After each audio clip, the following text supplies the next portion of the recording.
Our group project is to address the needs of people who are coming out of the prison system, reintegrating back into the community. Overall, our group is interested in the spiritual care and social change aspect of the situation a number of these people find themselves in. We wanted to choose one system of oppression to highlight social change and figure out how we could do spiritual care within that system. We hope our work can be relatable to any person in any system of oppression. One of the things that we thought would be most applicable for doing a project that only had a limited time span in the 10 weeks we had was to look at the systems that we have placed in our communities. When we started this project, we had one of our participants in Arizona, one in California, one in Oregon, and another in South Africa. Each of us decided we would look at a reentry project that was offered in our particular community and do an assessment to see how it addressed the full holistic needs of the person reintegrating back into their community.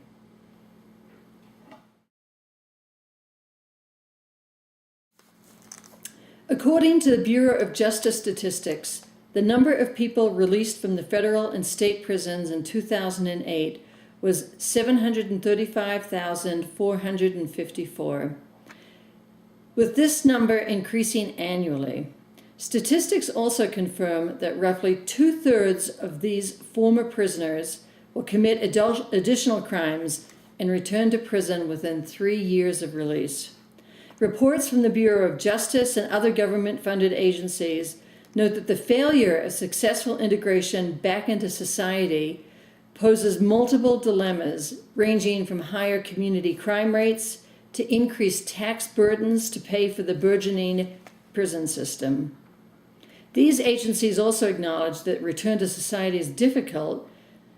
They say, in quotes, upon release, individuals are forced to secure housing, obtain employment, establish a legal identity, receive treatment for substance abuse or mental health, reestablish relationships, find transportation, and procure basic necessities such as food and clothing.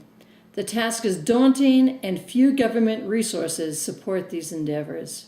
Not only are the tasks of re-entry daunting, but the burden is further compounded by a societal attitude of distrust and retribution. Because of a prevailing stigma, released prisoners find discrimination in housing and employment opportunities. Government policies ban ex-offenders from public housing and many public assistance programs. Most states allow employers to deny jobs to those who have been arrested or who have any criminal record. In recognition of the barriers which increase the likelihood of failure, reintegration programs supported by government grant funding have been developed to address the factors threatening successful reintegration. Employment, family support, housing, substance abuse programs, stabilization of mental illness, health, financial stability, ex-offender attitudes, and community integration are the issues that are in the way of full reintegration. Many of the reintegration programs are initiatives of judicial or legal systems responding to the need to address the local impact on communities.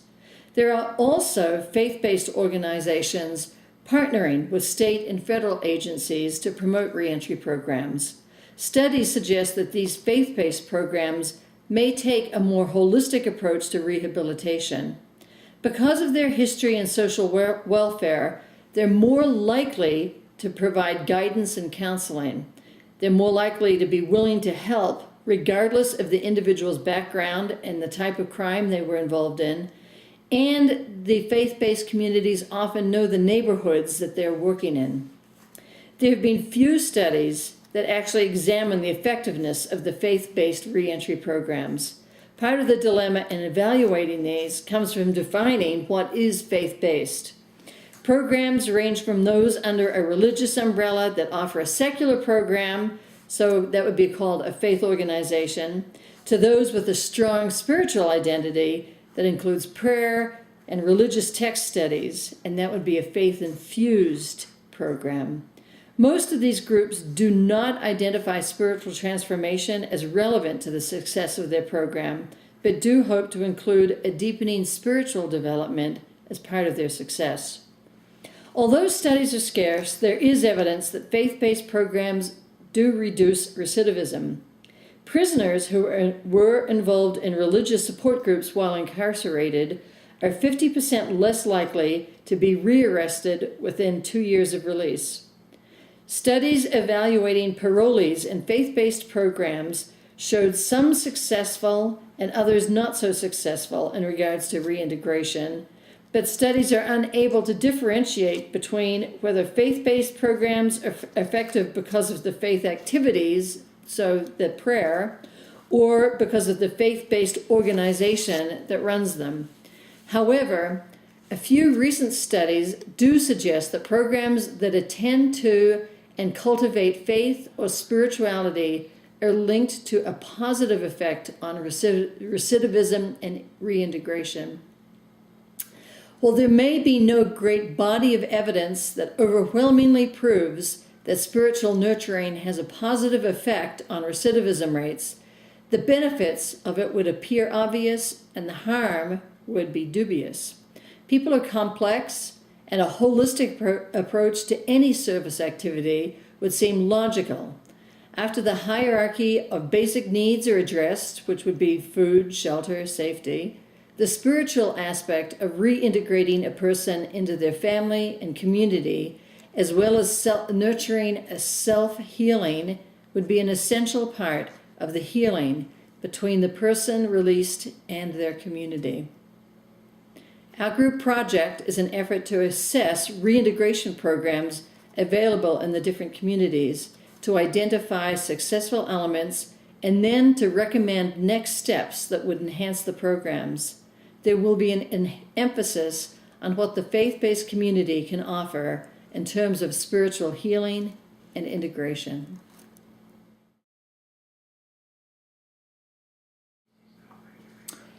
My project in Prescott, Arizona was to evaluate the Yavapai Reentry project.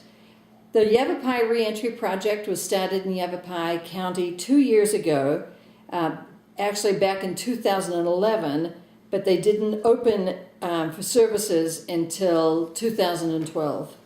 The idea for the project came when there was a community collaboration conference which basically entailed law enforcement personnel, the judicial system, and substance abuse programs. They identified the need to have some type of program in the county to help ex-offenders reintegrate back into the community.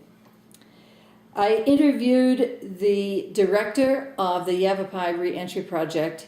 She stated that there are 3 main projects that they're involved in at this time. They do case planning, mentorship, and financial assistance.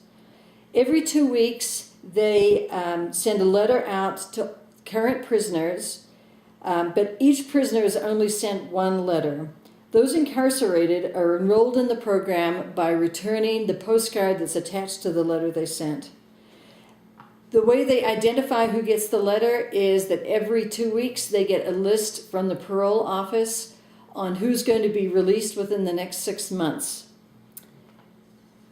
This list is limited to the state facilities in Arizona. None of the federal facilities or the county jails are included in the list.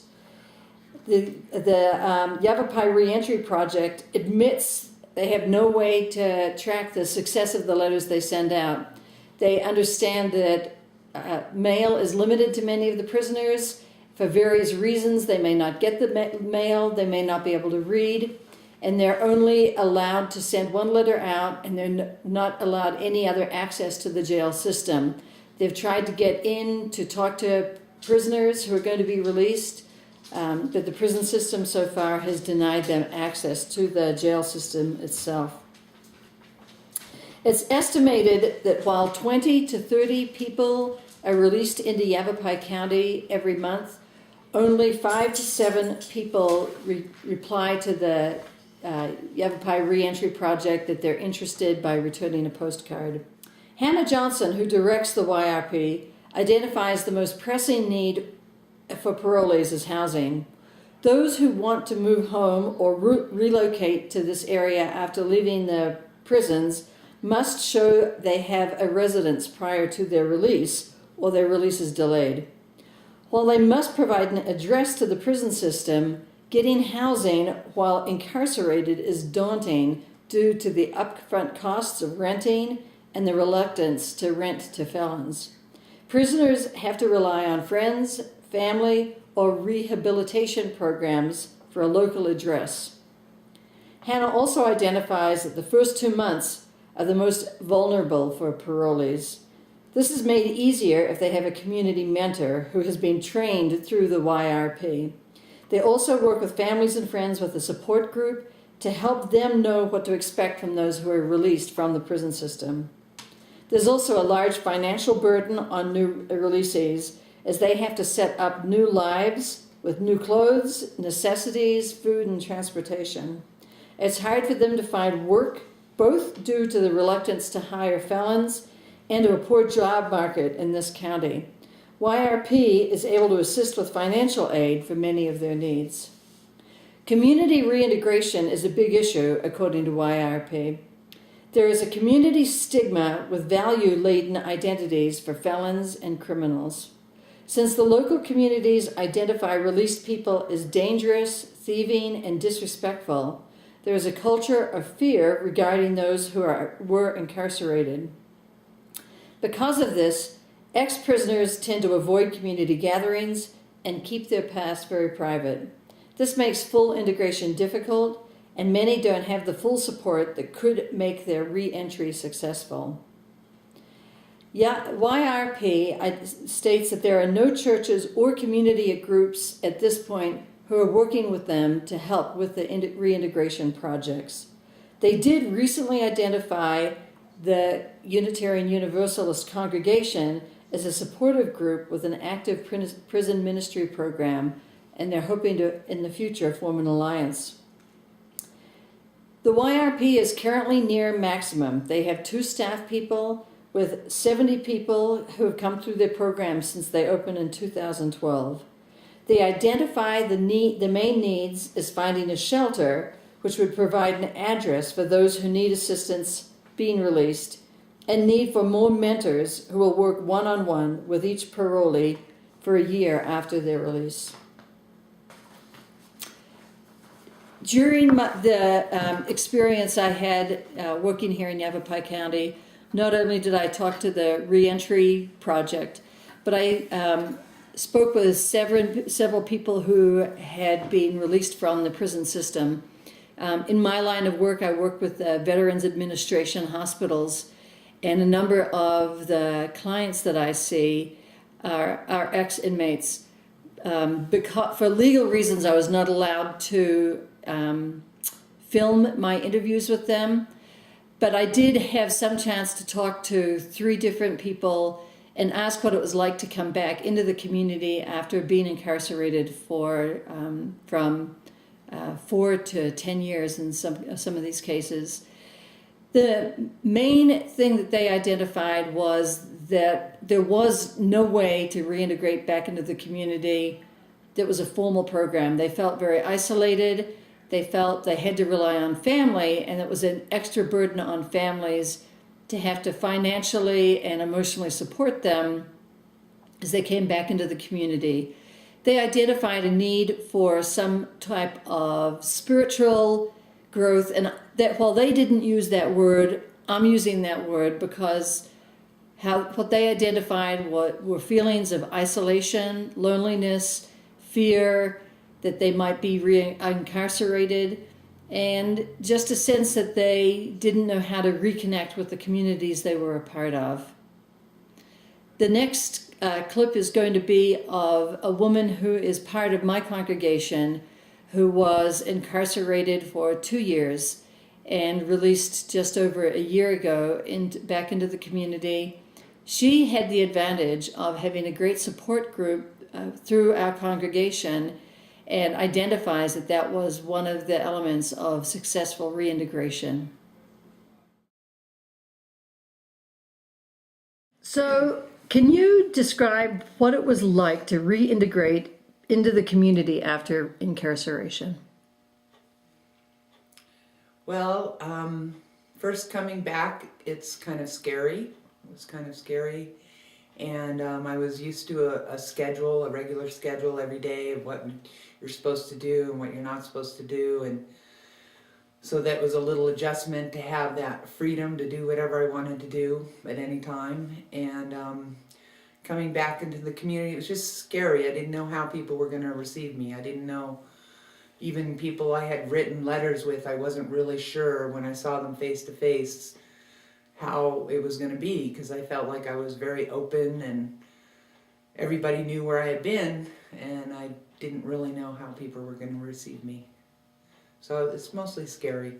Finding a job was like the hardest thing when I came out. I applied for a job at one of our actually local not-for-profit organizations, and I thought for sure I would get the job, and when I didn't, I was actually surprised and shocked and realized that getting employment was going to be a big barrier, that people were going to say, well, where were you for those 2 years? And you had to write on your employment thing the felony stuff. And so when I went back to my community coach, she just kept saying, you'll get there, you'll make it, you know, and that just helps, you know, you're not out there by yourself figuring those things out. That was a good program. Is there a spiritual aspect to coming back into the community? Well, for me, there was a spiritual aspect because my church was so involved in my whole process of going to prison. And I had so many people that were writing to me and stuff. And for me, being in prison was a spiritual act in itself. I took that time to look at myself and see where I wanted to go and what I wanted to be doing spiritually inside, not on the outside. And so for me, it was a big spiritual aspect too, you know, being in prison and coming out. And I had a great support system in my church, which I think is very unusual. I know other people in the program who've been told that their church would support them, but really they welcome them back, and then they kind of, you know, stand away from them, act like they have a disease or something, and don't really welcome them. And it's also been said by the Reentry Project people that they were surprised at how supportive our church was, because even before I came out, the community, mostly people from church, 16 members met with the Reentry Project people. And they told them what to expect for me coming out, you know, the fears and the things that I would be going through, and also told them not to, you know, to allow me to go through those things, and they didn't have to rescue me, you know. So I guess they had a really good interaction, and the people from the Reentry Project have told me several times that they wish that other people in the program had that kind of church support. Well, the main thing I wanted to say that you had talked about was where our community, our Reentry Project is lacking. And there's certain things that, like, they don't encourage people who have come out of prison to get together and find community that way.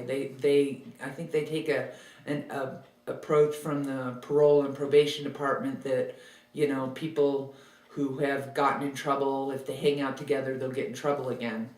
And for those of us who are in the project and other friends that have gotten out, that we connected in prison because we wanted to succeed. We wanted to learn what we had done wrong and succeed together. So on the outside, we connect and we have a strong community, but it's discouraged by the Reentry Project, and I don't really understand why.